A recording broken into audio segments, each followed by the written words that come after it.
samedi 25 juin, Distillerie St. James à Sainte-Marie. Ah, n'était pas mis. Du terroir, c'est une grande fête du terroir. Alors comment cela s'annonce?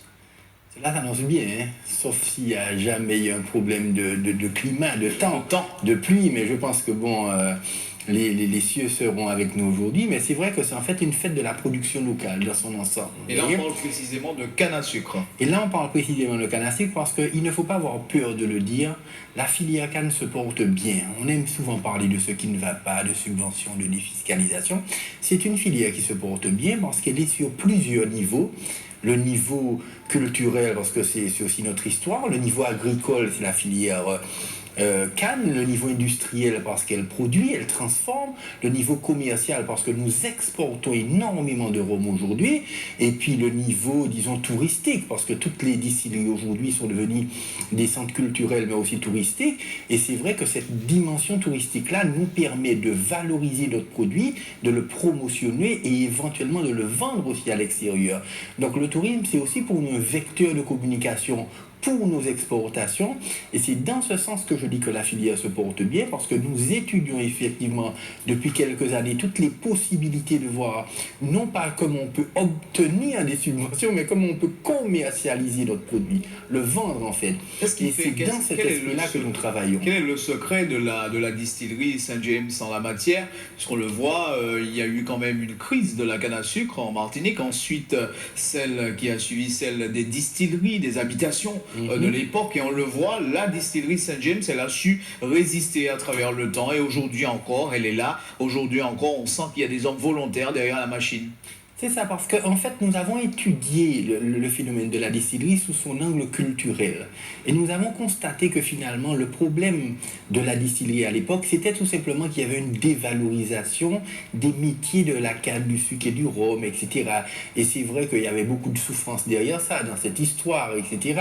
Et que couper la canne n'était pas bien vu, travailler à l'usine n'était pas machin, boire du rhum n'était pas terrible, etc. Donc, si vous voulez, on a réhabilité petit à petit, on a reconsidéré, on a revalorisé un petit peu ces métiers-là. Est-ce que le fait que Sainte-Marie soit ancrée dans la tradition des mornes, est-ce que ça a un peu favorisé cette expression? Absolument, parce que Sainte-Marie, c'est le terroir même de la tradition martiniquaine, et c'est vrai que la distillerie, qui est en fait le ciment même de la communauté samaritaine, donne effectivement plus d'ampleur. Alors, autour de ça, on a créé un certain nombre d'événements, comme le petit train des plantations, la fête du rhum, la fête de fin de récolte.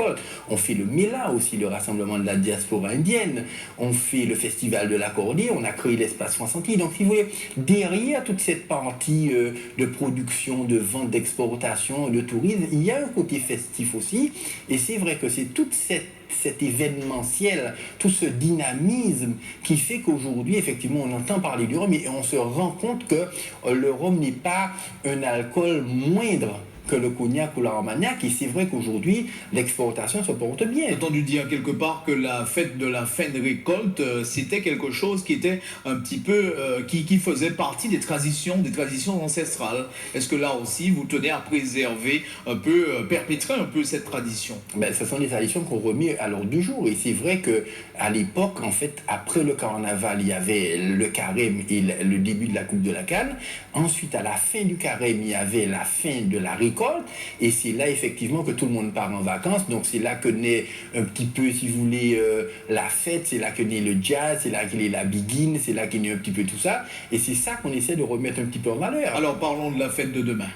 Alors la fête de demain s'annonce très bien. Déjà, vous avez vu qu'on ne va pas se limiter seulement à l'enceinte de l'usine Saint-James, mais on va lancer des majorettes en fanfare dans toutes les rues de Sainte-Marie. Donc il y aura près de 700 majorettes avec des groupes à pied, dont la bombe, baril bonne, la sauce, ça qui fait fête, enfin que tout le monde connaît.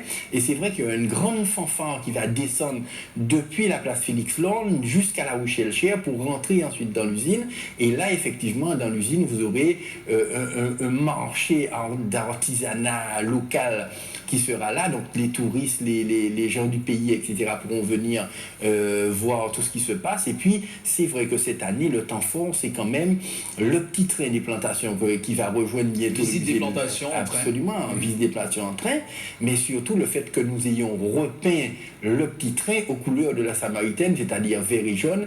Et c'est vrai que là encore, nous allons fédérer autour de l'usine parce qu'il faut vous dire, comme je vous le disais, que l'usine de Sainte-Marie, c'est le ciment de la communauté samaritaine et c'est un petit peu là où les Samaritains se retrouvent. Alors, pour organiser toutes ces manifestations, cela suppose de l'argent.